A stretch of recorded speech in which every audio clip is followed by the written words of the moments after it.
Welcome to Tough Crowd. That's not so hard, is it? Today, we're talking about violations of rights based on two creepy stories that happened yesterday. The first story is that there's a jail in Macy's for people who are accused of shoplifting. There's a jail where you can actually, if you don't want to deal with the cops, they'll deal with you in there. You pay 5 times the penalty or something. Now, I know how that is. I spent 2 years in Target prison. I'm not kidding.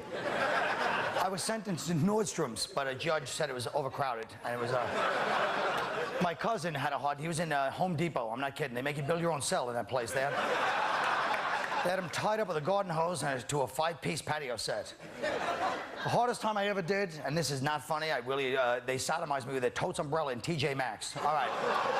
Now, luckily, they brought some body oil at Crabtree and Evelyn, but it was still pretty brutal, you know? All right, story number 2 is there's a New York law professor who resigned after technicians found kiddie porn in his computer. All right, first of all, if you're into kiddie porn, you better learn how to fix your own computer, all right? If this guy is dumb enough to be a pedophile, then he calls them in, hey guys, something's wrong with my files, could you down? He does what he gets. And I believe, here's where the whole death penalty thing, and this is why I think it's important. If you're into kiddie porn, whatever happened, I understand, but I know you missed the loosest interpretation of humanity living together that we possibly could have. So we gotta, you know, just kill you and you re-audition for the human race in a couple of 100 years. You know what I mean?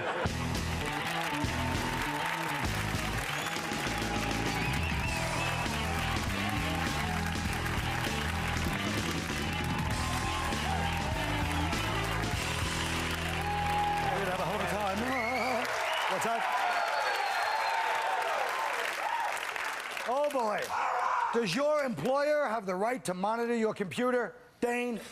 Listen, boss, you can shove a lipstick camera up my ass, you can watch me play mahjong all day long, but if that vending machine is not stocked, if that dwindles down to a bag of stale peanuts and a Charleston chew, I will kill you. All right. Ellen. Well, I never had a job with a computer unless you count the register at that place where they make the 2 old beef patty, special sauce, lettuce, cheese. But if I did and some nosy-ass white bitch supervisor, wait a minute, that's redundant. Anyway, if she found, you know, the nappy-headed Negro that I have found on psychicfriends.com that's gonna eat my coochie on Friday, well, I guess that'd be all right. All right. Ready? Jay. Yes. All right. Nick. No, they don't have the right unless you work for the Department of Child Welfare and your idea of Casual Friday is showing up wearing leather chaps and a ball gag. All right, guys. What's a ball gag? Shut up. Those little weird things.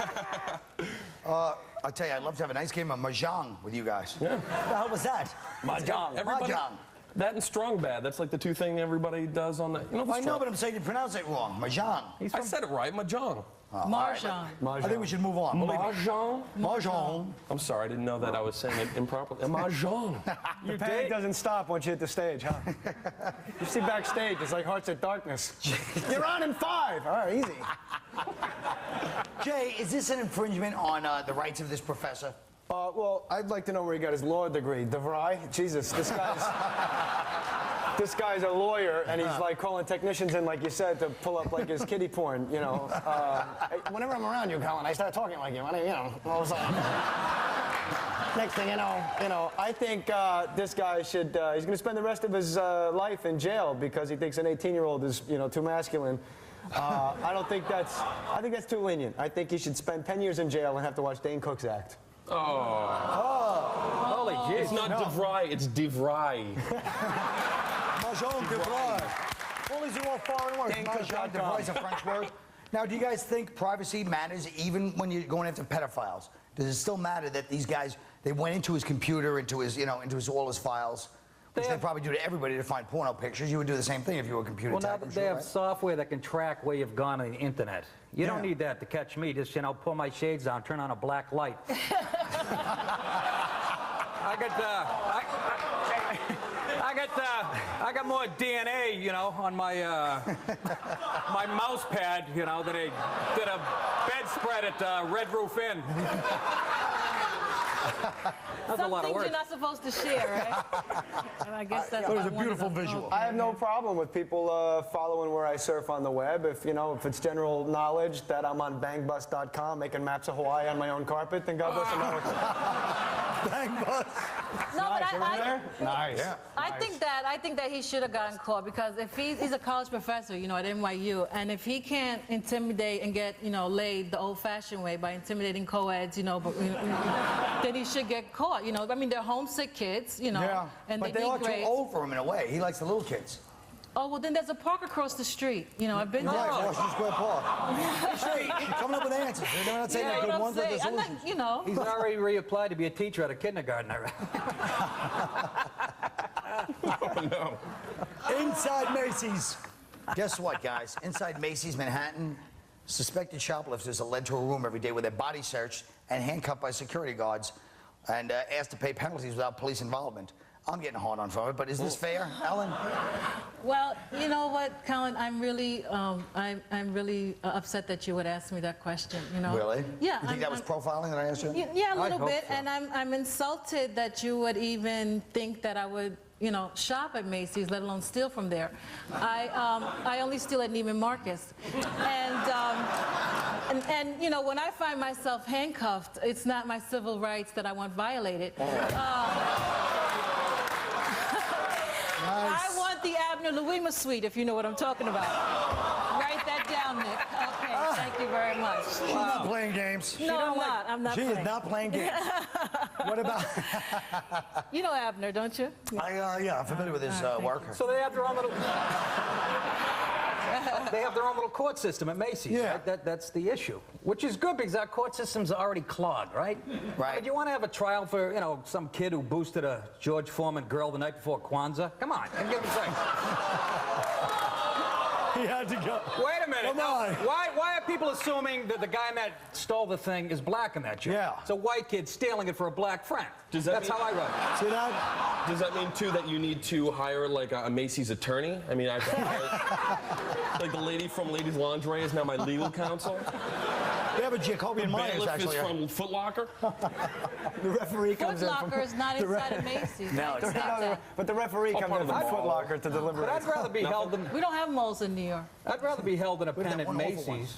What's that? I'd rather be held in a pen at Macy's than like a New York pen next to some rapist Muslim. I'd rather be next to like a 6 or 8 year old Jewish woman who lifted some Tupperware. Wouldn't you? I mean, Well, the point is, she liked that one, see? I'm glad. The hell with it. Look, I thought we had something, you people, you and me. Please don't leave me alone with these people here. We'll be right back.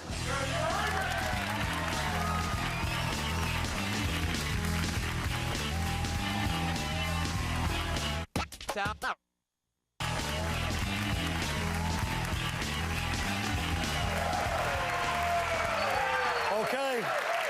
Oh. In the never-ending problems, the racial tensions in the world, a lawsuit charges that Abercrombie & Fitch discriminates against Hispanics, Asians, and blacks in the hiring of its floor people. Now, let me tell you something. Black kids are smart, funny, deserve to work like anybody else. But can I speak honestly? You're not the most engaging customer service representatives I've ever met. I go into Foot Locker. First of all, they never let you know that they work there, so it turns into a racial thing right away. Like, I'm sorry, do you work here? Yo, I gotta work here because I'm black. I'm sorry, do you not work? Oh, I can't have a job now? They like to mess with the Blancos unpopular, okay? I'm not lying. This sounds like a joke. I saw a sign in Foot Locker that said the customer is always white. Okay, that was a joke, but let me tell you something else. I knew some of those kids from Macy's prison, and I'm not making that part up. Nick, Yes? should a company be able to brand a product as they see fit? Brand a product? What do you do? Oh, geez, I don't know. Do you really listen to the first time you ever listen to one of my questions? Should a company be able to, It's like I studied for a math test. Now you're asking me an English question.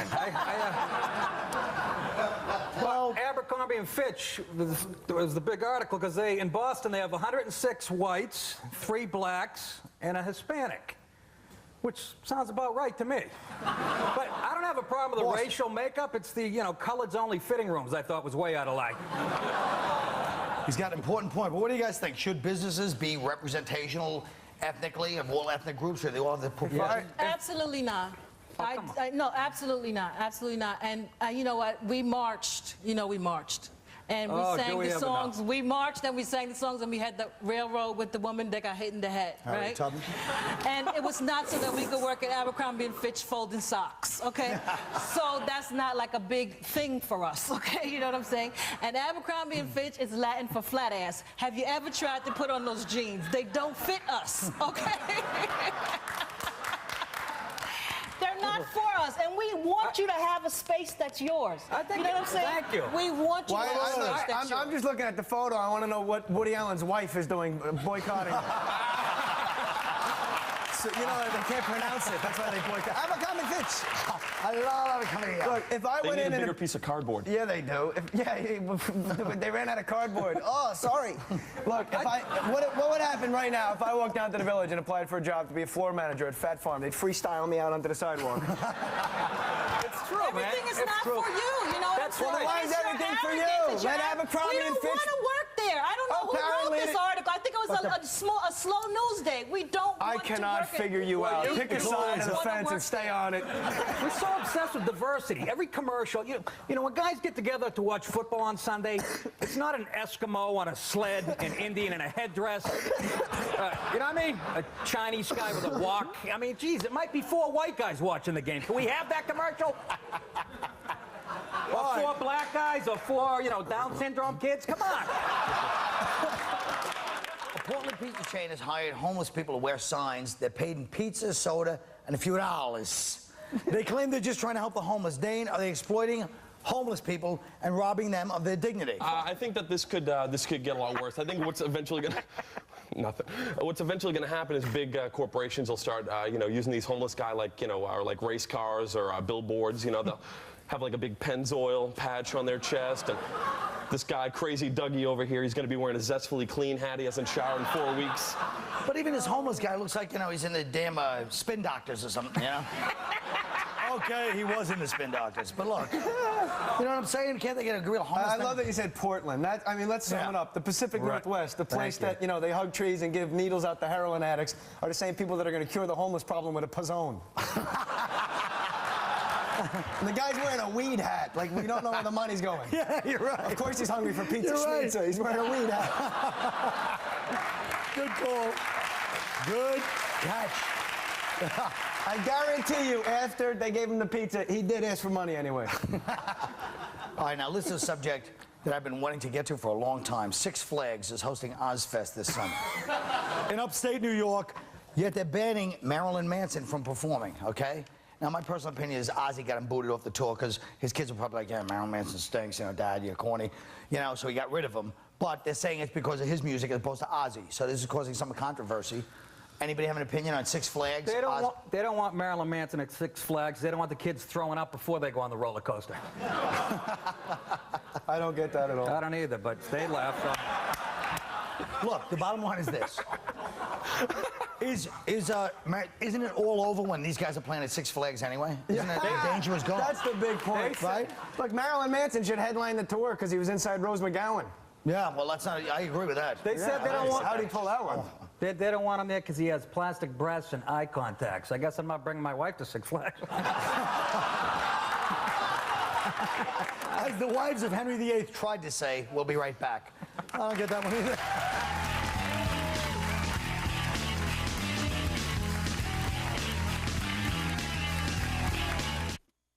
I'm a little nervous about meeting your family. Did you just eat that entire box of cookies? It's okay. We had Subway last night. Subway's low-fat sandwiches, a variety of delicious subs, so you can feel good about being good and okay about being bad. You're gonna get your grandpa,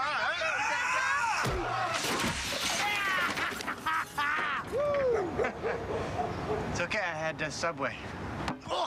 Second down. Subway, good, so you don't always have to be.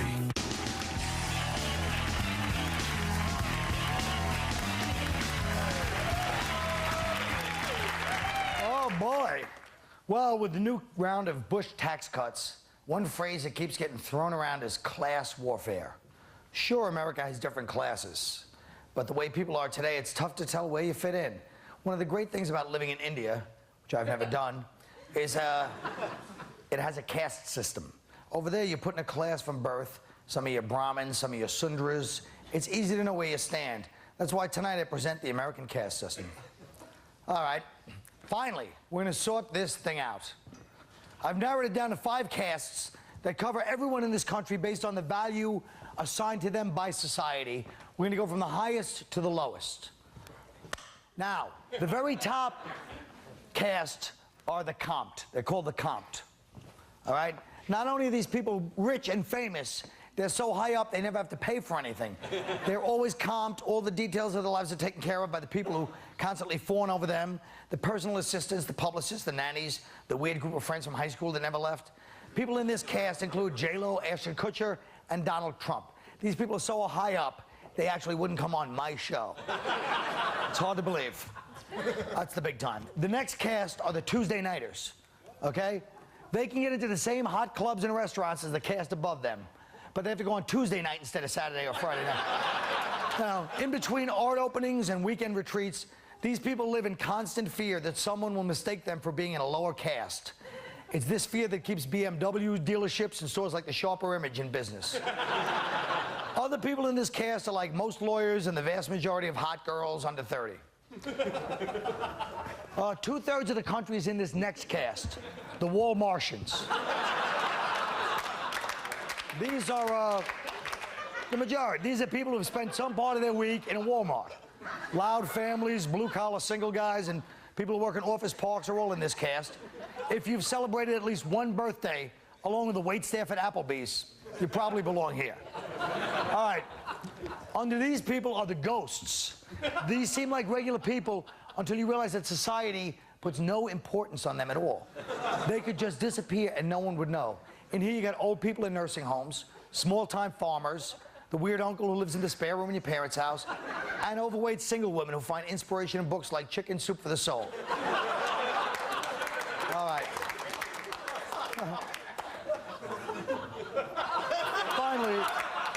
Finally, we got the repellents.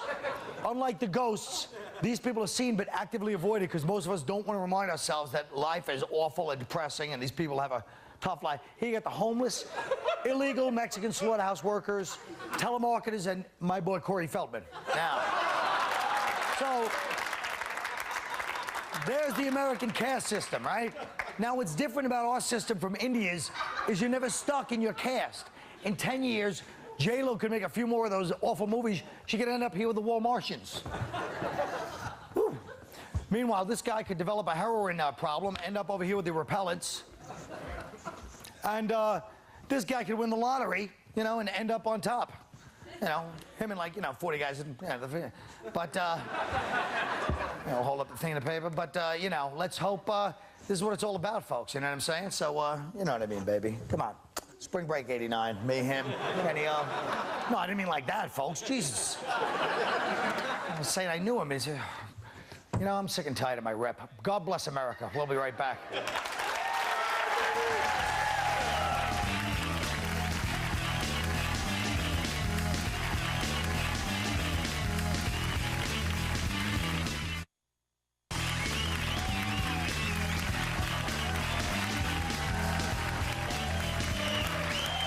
You know what?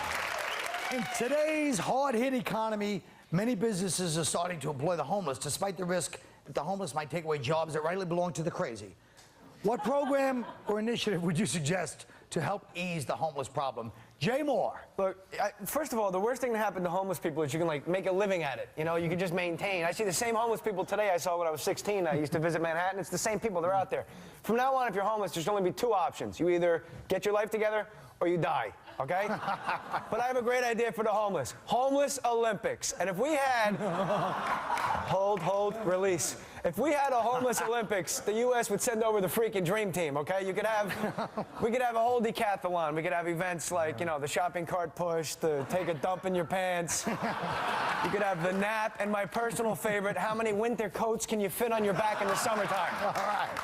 All right. DaneCook.com. Yes. DaneCook.com. Ellen! Hey, Colin, funny you should ask. Jay and I, we've put together aside our differences, and we've come up with a new reality show featuring the homeless. No sign selling pizza.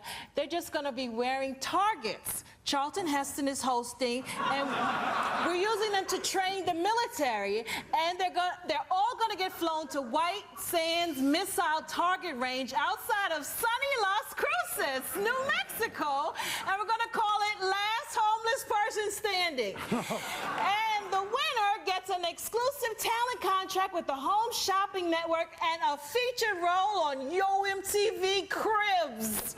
It's a damn good idea. All right. That's right. Number one, last comic standing. Hate if you want. A lot of people loved me too. Number one. You know, what do you know? Dane Cook. Yeah, love. Love makes a person feel like they can rise above any situation. And that is why we should start a homeless dating service called Spare Changes. That's a laugh. See, once Crazy Dougie lays his murky eyes on the lady with 14 bags of empty soda cans, he will think he's homeless in heaven. In fact, when I see those two love pigeons embrace and start making out all hot and hungry, I'll be the first person to shout out, "Hey, you two, get a box!" All right. All right. Nikki D. My program is called Homeless Schlumless. First of all, they should be called bums, not homeless. To be truly homeless, you have to have a home and have lost it. A refrigerator box blown in the wind doesn't count. I'd have the NYPD staple fast food applications to their foreheads while they're passed out. That way, when they wake up, they will literally have a job opportunity staring them in the face. If they're still not working in a week, we force them to go on Fear Factor and do really gross stuff like eating breath mints and touching soap. All right, folks. That's the end of our show. Thank you very much for coming. We'll talk to you soon. Have a good one.